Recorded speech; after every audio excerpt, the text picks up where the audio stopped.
Alright, what's up everybody? This is Alex, and today we're finally going to be taking a look at the account which I intend to run very publicly on YouTube here on my channel.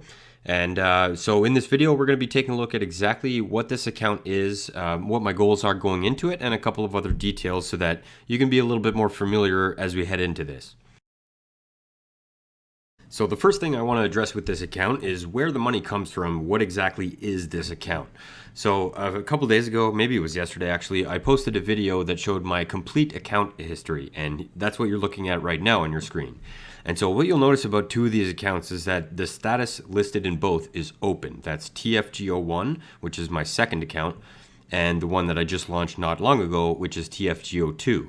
Both of those are open, and that's what this account is. It is those two accounts combined together. So TFGO1 has been halted since about mid-2019 when my performance was very weak. Since then, I've had some success, and that success has led me to now reactivate that account and at the same time merge it with the account that I just launched not long ago in late 2020, which is my sixth account named TFGO2. So what I'm doing here is taking two accounts with two different contracts and two different sets of shareholders, and I'm trading them under one roof, so to speak. Now, this may seem confusing at first, and I don't blame you because not a lot of information has been released as to how I manage my contracts, how do I, manage my accounts, and that kind of stuff. Don't worry too much about that stuff. I'm going to get that out gradually as this account progresses. So for now, we'll just take a look at how much money is being used from each of these accounts and what that balance combines to make for what you're going to see here in my recaps on YouTube. So like you just saw in that chart that I showed a moment ago, TFGO1 still has $1,772 USD of equity. What that equates to in Canadian dollars is $2,353.36. That's how much TFGO1 is currently worth. At the same time, we're also adding the balance of TFGO2, which is very easy 10,000 Canadian. So altogether with these two accounts combined, I have a total of $12,353.36 of Canadian dollars in equity. So for those of you who don't know me personally and haven't heard, in-depth details about what I'm doing here already, you guys could easily view this as me just starting an account with $12,353. And I think it'll be a lot easier for you to follow along that way because you won't get distracted by all the side details of contracts and what's going on here and shareholders and stuff like that. On the other hand, if like me, you are a shareholder of either of these accounts, which I am a shareholder of both, then you can look at it like this. Every dollar I win or lose in this account on YouTube that you see in these recaps, 19.05% of that win or loss is going to be attributed to the account TFGO1. And on the other hand, 80.95% of that win or loss is going to be attributed to the account TFGO2. So using these numbers, a shareholder of either account can determine exactly how much they won or lost through me through this account on any given day. And it's here that I'll insert the point that if I don't need this money, which has happened a couple times in the past, if I run it up from 3,500 and I do great and I get into the five figures very smoothly and everything goes well, well then that 8,800 that I have left in the bank is going to be used for other things. And those other things may include simply paying for my software, which is going to be Dash Trader and is very expensive, or that money could be used to pay a dividend from either of these accounts. So to pay out cash to investors. So now in terms of software, I thought long and hard. That's what mainly the delay in this account was about. I took more than 3 weeks to really think about it over the holidays. And it's really come down to a last second decision. And what I decided to go with is to just stick with the system that has brought me success. And that system is to use Dash Trader. And so even though I was initially planning to try to just use Interactive Brokers data, I decided against it. I decided I absolutely need the Dash layout. I need what I'm familiar with. And even though that comes at a pretty high price tag at more than 230 Canadian a month, I do believe that that is worth it. And the really key detail here is that that money is not going to be coming out of my balance. That's really important. If it were, I would not be going with this exact setup.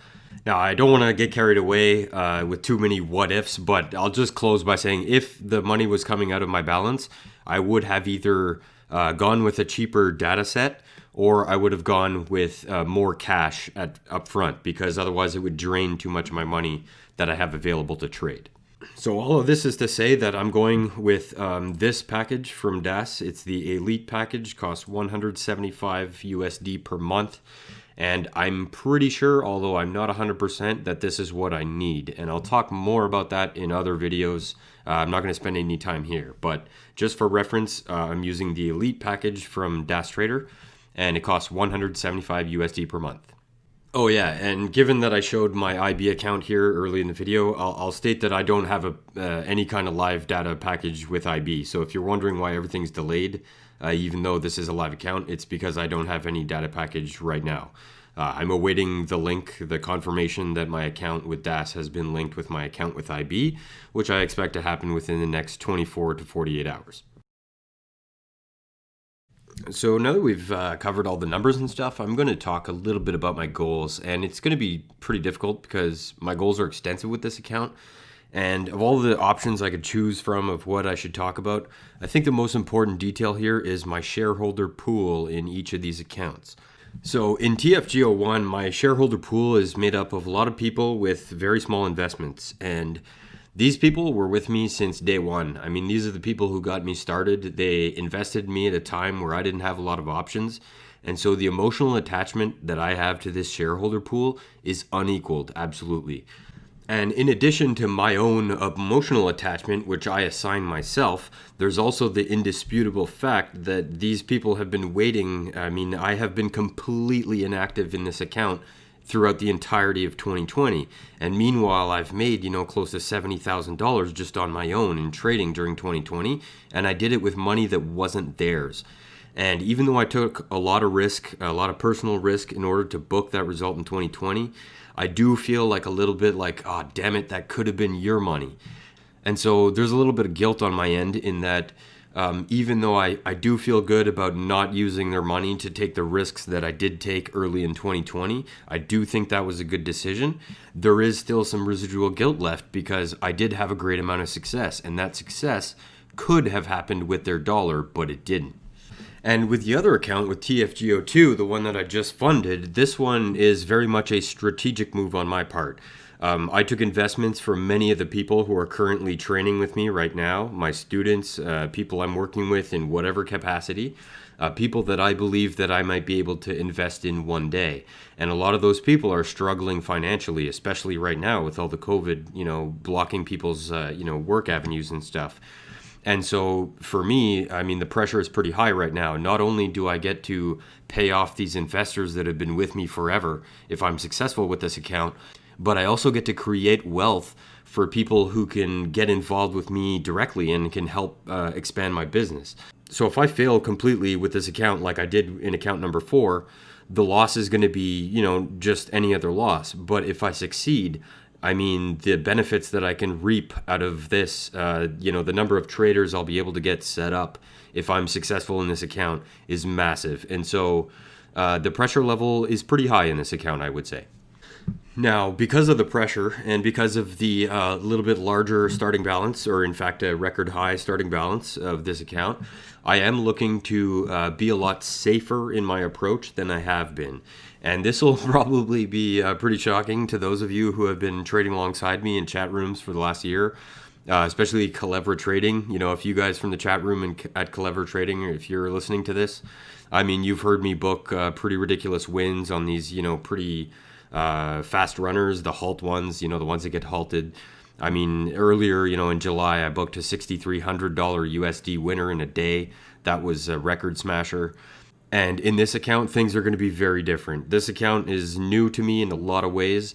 Almost every aspect of me running this account is different.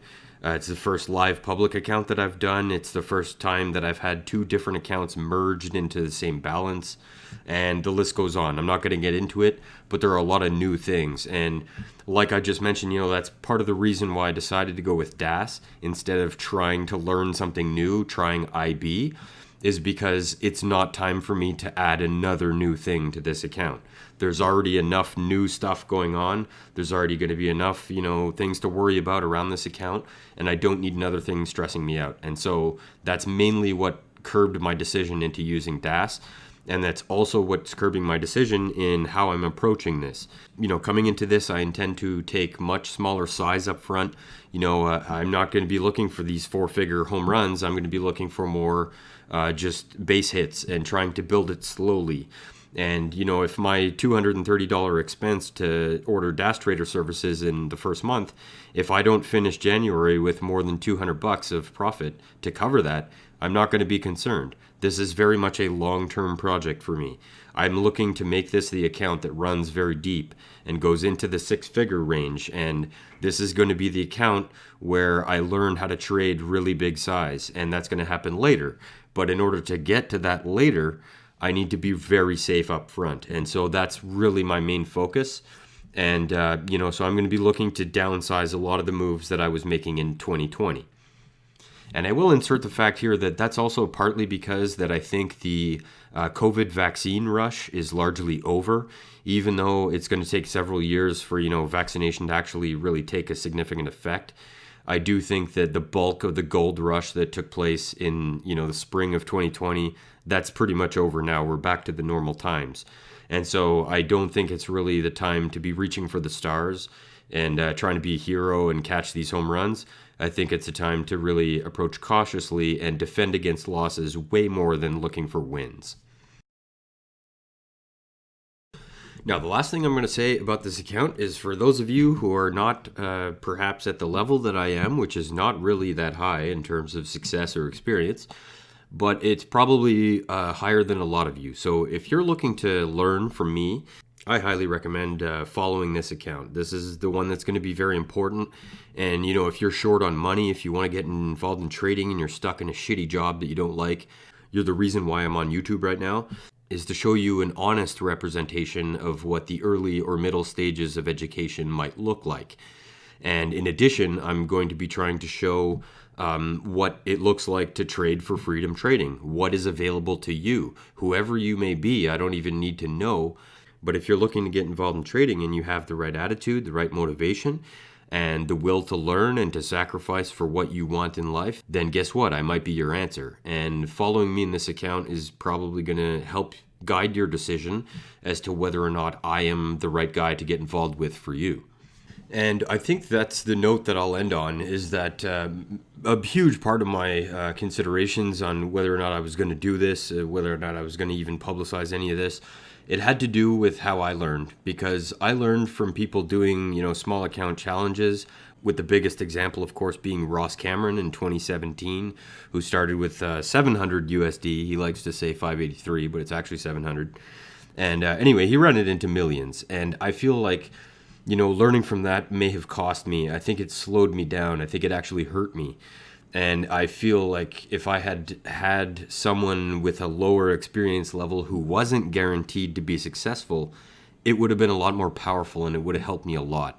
And so that's largely what I'm trying to produce here, is a more realistic view. Because if you have the skills and if you've been trading for 8-10 years, of course you're going to be successful because you already know all the things, about that industry.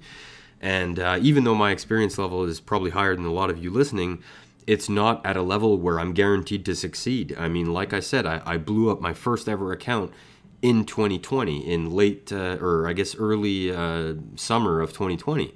When everything was flying high and everybody was booking record profits, I blew up an account. And I think what that shows is that I'm really not guaranteed anything here. I mean, there is, even though I'm very confident going into this and I have recent experience that makes me, feel really good about my chances here, there's still the outside chance that I could blow this up. I mean, I could potentially lose quite a bit. Even though I do have some operational fail-safes that will prevent me from losing everything, I do think that, there's no guarantee of success here. And so there is at least some possibility that this public, demonstration that I'm doing could end in failure. And regardless of whether it ends in failure or ends in great success, I think that there's definitely going to be a lot to take home for somebody who's looking just now recently to get into trading. And so that's what really excites me the most about this account, I think, is the ability to give back, because I've absorbed a lot and I've done it for free. And, I've never really given back on a big scale. And so this is my attempt to do that. And I really hope that you'll stick around with me for it, because win or lose, I do believe that this is going to be a very interesting experience, not only for me, but for you as well. So that's it for this one, guys. I hope I gave you enough information to have you at least understand what I'm doing here a little bit. And if I did not, as always, feel free to write me, whether it's an email or in the comments below. I'd be happy to clarify any misunderstandings. So until my first recap takes place, until my first active day, guys, I will say bye for now, and I look forward to seeing you soon.